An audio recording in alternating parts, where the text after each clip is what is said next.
Hello दोस्तों, नमस्कार। Titanic जहाज आज से लगभग 100 साल पहले डूबा था। बहुत ही विशालकाय जहाज था जिसके बारे में ये कहा जा रहा था वो कभी नहीं डूबेगा, और वो आखिरकार डूबा।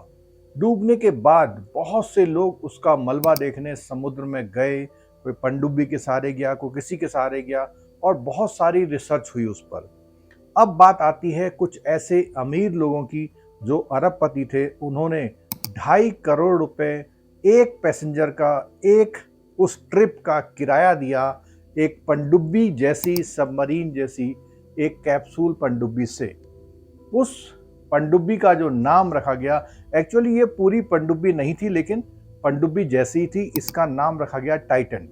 पनडुब्बी जो होती है खुद ही जहाज के जो पानी के अंदर जा सकती है, खुद ही ऊपर आ सकती है, लेकिन इसके लिए कोई अपना इसका वो नहीं था। इसके लिए कोई जहाज वहाँ पर जा कर के उसको नीचे ड्रॉप करता है, तब वो जाती है। ऐसे ही जब ऊपर आती है तो वहाँ पर आती है।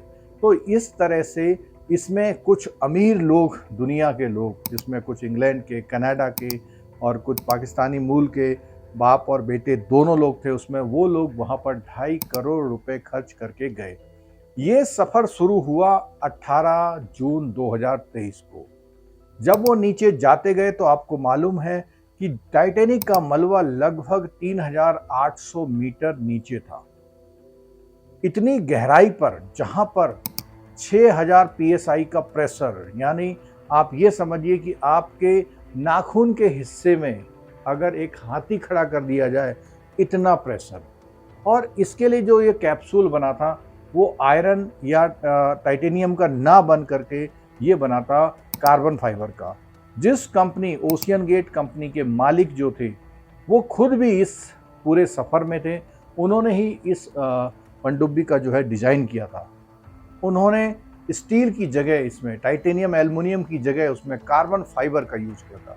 धीरे धीरे जाते जाते लगभग 4000 फीट के बाद, ये समझ लीजिए मिडनाइट जोन होता है जहां पर सूर्य का प्रकाश नीचे नहीं जा पाता, वहां पर बिल्कुल डार्क होता है। और इस पनडुब्बी में जो गई थी नीचे, उसमें केवल 96 घंटे यानी कि 4 दिन की ऑक्सीजन थी। इस पनडुब्बी में कोई भी बहुत बड़ी स्पेस नहीं थी। लगभग 6 से 7 मीटर बड़ी पनडुब्बी में ये लोग गए। और इस कैप्सूल पनडुब्बी में जब नीचे गए तो लगभग ये 7:30 बजे जो है इसमें इन्होंने सफ़र शुरू किया था। और 11 बजे के आसपास जब ये वहाँ पहुँचने वाले थे, उस पहुँचने के 15 मिनट पहले, क्योंकि हर 15 मिनट में ये सिग्नल देती थी, ऊपर वालों को पता लगता था कि अब ये यहाँ तक पहुँच गई है। लेकिन जैसे ही ये उसके पास पहुँचने वाली थी, 15 मिनट पहले इससे सिग्नल मिलने बंद हो गए। लेकिन वहाँ ये उम्मीद की जा रही थी कि जैसा कि 4:30 बजे इसका वापसी का टाइम था, तो उम्मीद की जा रही थी कि हो सकता है कि 4:30 बजे ये वापस आ जाएगी। इंतज़ार किया गया। 2-3 घंटे इंतज़ार करने के बाद उनको जब शक हुआ कि कुछ गड़बड़ है, उन्होंने यूएस और कनाडा की जो आर्मी नेवी है उससे रिक्वेस्ट करी। उन्होंने भी, और बहुत सारे जो ऐसे एजेंसीज हैं, उन्होंने सर्च ऑपरेशन चलाया। 3 दिन तक सर्च ऑपरेशन भी चलाया। 22 तारीख को ये माना गया कि अब शायद वहाँ पर कोई गुंजाइश नहीं है, क्योंकि उस पनडुब्बी में खोलने का दरवाज़ा केवल बाहर से था। इसका मतलब उसको अंदर से नहीं खोला जा सकता था। जब तक वो पनडुब्बी ऊपर नहीं आती, तब तक उसमें कोई मदद नहीं मिल सकती।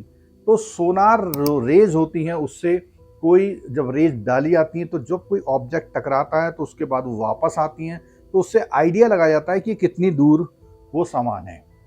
तो इसे करते करते जब बहुत रिसर्च हुई तो उन्हें लास्ट में एक ऐसा रोबोटिक स्टाइल से, जो इनके जो गोताखोर होते हैं, उन्होंने जा कर के रोबोट ने एक सिग्नल डिटेक्ट किए, जो कि उन्हें लगा कि उसी पनडुब्बी कैप्सूल के अगले या पिछले हिस्से का वो टुकड़ा था।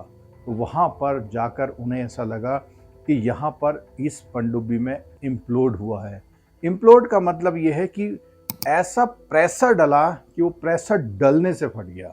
जैसे एक्सप्लोड होता है तो उसमें बाहर को फैलता है, तो इम्प्लोड में ऐसे दब करके हुआ।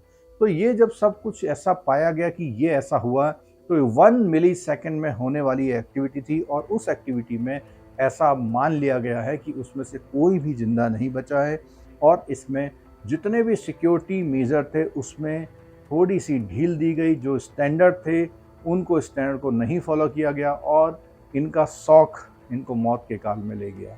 तो लोग इस तरह के अजीब-अजीब जो है क्योंकि उनकी गुंजाइश होती है वो अपने शौक पूरा करते हैं। कुछ लोग स्पेस पे बहुत डेप्थ तक जाते हैं, कुछ लोग पेमेंट दे करके भी अमेरिका में जो कंपनियां हैं वो उनको ट्रैवल कराती हैं। ऐसे ही कुछ कंपनियां जो है सी में ट्रैवल कराती हैं। तो ओशियन गेट भी उन्हीं में से एक कंपनी थी और जो ओशियन गेट के मालिक थे वो कभी वो जो एरोस्पेस इंजीनियर थे वो, तो उन्होंने वो कंपनी खोली थी 2009 में।